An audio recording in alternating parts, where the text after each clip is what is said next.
And our special guest today is Tom Spooner from A Warrior's Heart in Texas. Welcome, Tom. Thanks, Dr. Wax. Thanks for having me on the show. Oh, it's a pleasure indeed. Before we talk about our topic, mental health after military service, can you tell us a little bit about your background and training and how you came to this field? Absolutely. So I came into the military in 1990. It's something that I always wanted to do. Family members of mine were in the military. Thank you for your service, by the way. Oh, you're welcome, and it was my pleasure, all of it. So I came in 1990. I spent 5 years in the 82nd.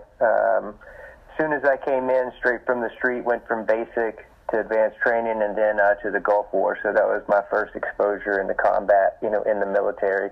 And it helped set the tone for the rest of my career. So then from 1990 to 1995, I was in the 82nd. From 96. And which branch of the military is that for those of us that aren't in the know? Oh, sorry, that is in the U.S. Army. Okay. Yep, so that's in the Army. U.S. Didn't want to accuse you of being part of any other portion of service. I appreciate that. Yeah. Love them all, but I have my favorites, sure. Of course. But and so then in 1996, I went to 7th Special Forces Group, where I was an explosive expert and engineer on a operational detachment, and that was all pre 9/11. So the majority of our work was in Central and South America, and it was mainly training foreign military and doing that. I loved that. And then September of 2001, I went to selection and made it out at Delta, and I was at Delta from 2001 until I retired in 2011. So that's the Delta Force. That is the rumored Delta Force. Yes. Congratulations. Thanks. And I ended up doing total about 12 deployments and about 40 total months time in combat before I retired. Yeah. So and I say all that not being arrogantly, but just so you know that I'm qualified to speak on the subject that we're going to be talking about. Well, certainly. Well, that's kind of why, we have each guest introduce themselves and talk about their history and things, because, if they've got a slant or a bias or an interest or, a ton of experience, certainly we want our listening audience to understand who's speaking and why they're speaking, how they're speaking, and what might be motivating them to speak. So. Absolutely. Well, thank you for your service and your family's service. So we're talking about mental health after military service, and I'm sure that basic training sets you up with a whole lot of discipline and a rule architecture. And after that, it's anyone's guess what happens. So can you tell us a little bit about how a person goes from the street to basic training, gets the rules, and then actually winds up in combat for 40 months? I mean, what the differences are, briefly. Yeah, absolutely. Yeah, the main thing with me whenever I started all my combat time, other than the beginning, was, I had been in the military for about 11 years. I'd done a lot of hard schools. I was, well-trained physically and mentally. So I was, had a good layer of toughness and maturity about me by the time I started into combat, which is, a lot of young guys, whenever they come in, especially the ones that came in after 9/11, I mean, they could be 17, 18 years old, you know what I mean, and then immersed in a year's worth of combat and get severely injured, and then have to come back. So I was very fortunate in the time that I had, even with the time that I had in being mature and having a good foundation. You had a decade of experience and training prior to entry into combat, you're saying. So you were saying you were fortunate. Absolutely. I know, and I only speak from my own experience. There's folks that experience much more than I have and haven't had any difficulties, and some that have experienced left and had extreme. It's all case by case, non-judgmental about that. So I'll just speak from my own experience. And I know at the end of my experience of even with all the training that I had, the love and the support of my wife and kids. I had no struggles with any self-medication or chemical dependency. I struggled really, really big whenever I got out. And that was what you had mentioned as far as motivation-wise. I've always been really passionate about sobriety and helping guys out with, chemical dependencies and self-medication. And I've been very passionate, obviously, about veterans and specifically the veteran suicide rate whenever I got out, which was reported 22 a day at that time. So it got really, and the thing for me is how I was raised in the military is, you're always looking out for your teammate. You're always looking out for your guys. And specific with me being a leader, it was my responsibility to take care of them. That's both in the physical aspects and then the mental and emotional. So whenever I got out and I went through my own struggles, and I couldn't imagine, someone going through those struggles without help or assistance. And so I got really involved. I was a co-founder of Elder Heart and Mission 22, which just creates awareness for the veteran suicide rate and also gives programs not related to chemical dependencies. And so I was really involved in that and just giving back, and it really helped me out in my journey. And what I noticed with the suicide rates is the majority of those that I know of, had some form of chemical dependency or self-medication involved. And and obviously that was one of my passions through my own struggles earlier in life, and then the solutions that I found through that. So, that's what led me into co-founding Warriors Heart with Josh and Lisa Lannon, because we want to address what's killing them first. And if any of our population, which at Warriors Heart, our population is military veterans and first responders only. It's the only one in the nation. Basically, our population is those that face life and death as a profession on a daily basis. They're our protectors. Right, certainly. Well, what an amazing story. So, specifically, I'm wondering, when someone goes from civilian life, they sign on the dotted line, they get their head shaved, they have to wear olive drab and called for reveille first thing in the morning and have to run 5 miles before breakfast or whatever the case, and all of a sudden there's this world of discipline. Certainly you go through some mental and physical changes. Certainly you get stronger, hopefully mentally, hopefully physically, certainly, or you get broken, one or the other.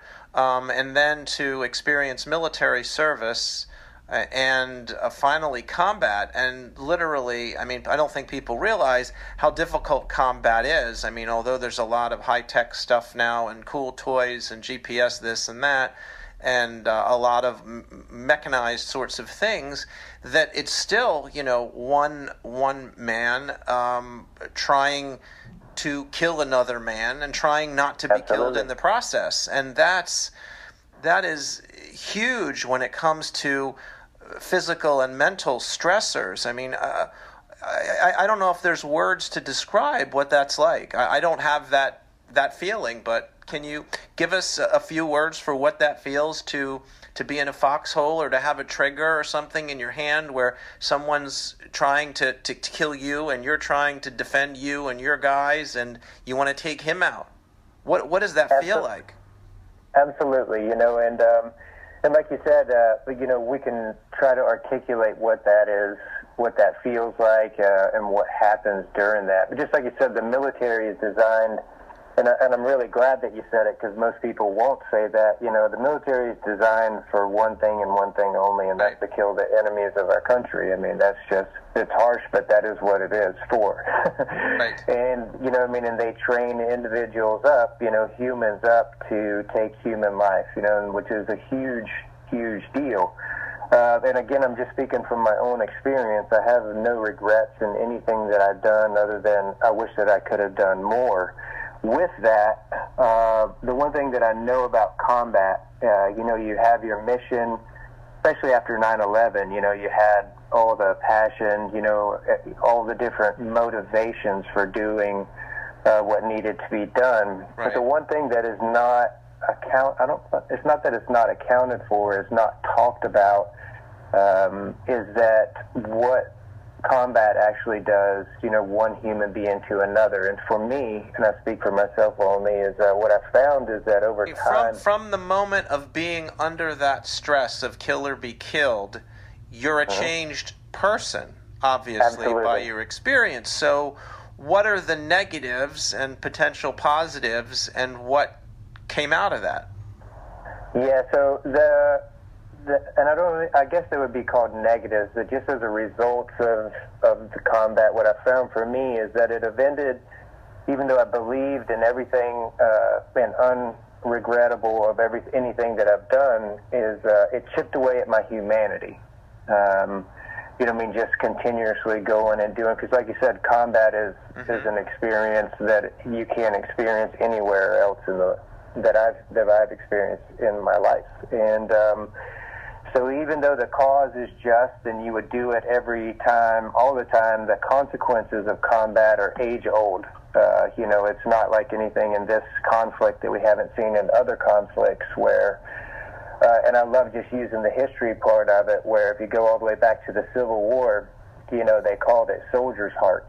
The effects of combat on humans that experienced it. And then, and then we got into the world wars, and then we called it shell shock, and then we got into Korea, Vietnam time, and we called it battle fatigue, and then, which is now what we currently call PTSD, which, kind of is not the right words for it, but that's the thing that's been going on all this time, and so that's what, any human being that's not a sociopath that experiences combat, is affected greatly, and it's forever changed. But just like most things in life, like if your parents die or, certain events in life change you forever. And combat for sure has the potential to do that to a lot of individuals. So it's like, okay, well, what do you do then? Right, and that's actually a good place to take a short break so people can join us after these few messages here. We'll be right back with more of Your Health Matters here on Rowan Radio, 89.7 WGLS FM. Welcome back to Your Health Matters. I'm your host, local family physician, Dr. Craig Wax, talking about mental health after military service. Very, very challenging, certainly. Our special guest has tons of experience. It's Tom Spooner, who is a military Army veteran himself and went with Special Forces in the Delta Force in the late 1990s and early 2000s. And he was the co-founder of Warrior's Heart, located in Texas, that helps promote healing, helps deal with chemical dependency and self-medication, and post-traumatic stress disorder and mild traumatic brain injury. Welcome back, Tom. Thanks, Dr. Wax. I wish I could run down all of your highlights in 30 seconds, but it's quite a distinguished career, sir, that you have. So if we could pick up where we left off, you had said that the military service, in a phrase, really chipped away at your humanity, as it definitely changes people. You want to tell us a little bit more about that with regard to Warrior's Heart? Absolutely. And we were talking about, that profession, the profession of arms, in the military, and then the profession, of our first responders. The things that they see, changes human beings every time. So it's like, what do we do about it? And specifically with military veterans and first responders, from 9/11, to a 911 call, we call on these men and women to help us and our families in our hours of greatest need. Sure. And then whenever it comes time for them to need help for what they're experiencing in the profession, is who's there to take care of them, and that's where Warrior's Heart comes into play, is we take care of those that take care of us, and what we found is that, and I found personally, and with everyone in that profession, is that over time, there's some significant events that leave an imprint or an impact that needs to be processed, and other times there's an accumulation of the job, and at Warrior's Heart, that's what we do, and the big thing, like we said out there, is, the primary diagnosis is chemical or self-medication, because that's what we found is killing them the most, the quickest. So out at Warriors Heart, that's what the things that we address, and really, what we call what everyone calls PTSD, we know is basically just unprocessed trauma. Right. And that's what we do out there. And the thing that's different about Warriors Heart is that, unlike other facilities, we treat the whole person at one time. So we know we have to go through and get trained up and learn about the skills needed to stay sober, but also we have to treat the PTSD or any co-occurring events that are going on at that time at the same time. And one of the biggest things that we offer at Warriors Heart with our population, keeping it that way, is one of the most powerful things, which is the peer-to-peer network that is there. So even though a stateside paramedic and a combat veteran have very different physical experiences in the profession, the things that are bothering them and the things that hold them tight together, are the things of the heart, and that's where we create that peer-to-peer network. And it's the opposite of a hospital environment that we have there. The treatment that we do is very individualized. We have our normal course curriculum that keeps us going through the day, but it's very individualized. We know there's no cookie-cutter system that will truly help our people with those kind of issues that they have going on. Right, and who would be amenable to be recommended to this program, and how would they contact you? Yep, so our population consists of active duty military, veterans, police officers, firefighters, paramedics, any of our first responders.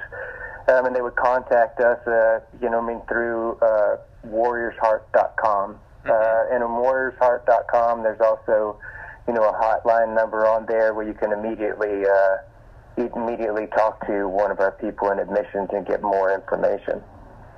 Okay, well, that's good information with regard to who it's available to and how to get in touch.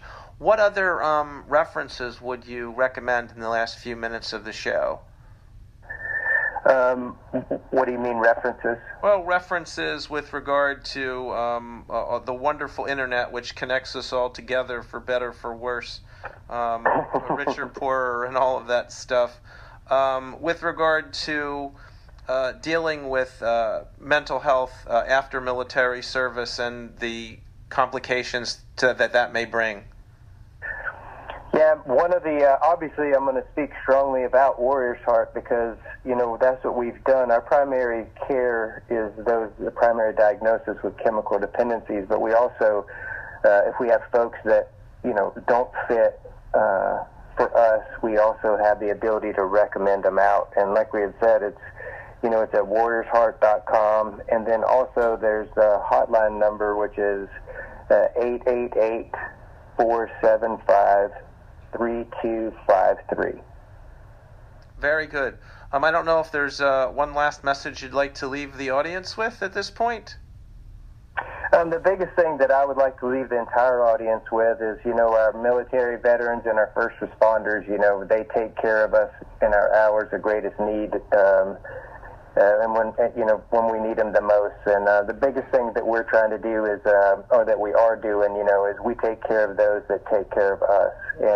And we need the community's help with that. We need every American citizen's help with that, and to get the word out that Warriors Heart exists, and it exists for healing for our protectors. Well, thank you very much. Appreciate that, Tom. Thanks for being with us and telling us all about Warriors Heart and warriorsheart.com and mental health after military service. Thank you again for your service, sir. Thank you for having me, Dr. Wax, and you're absolutely welcome.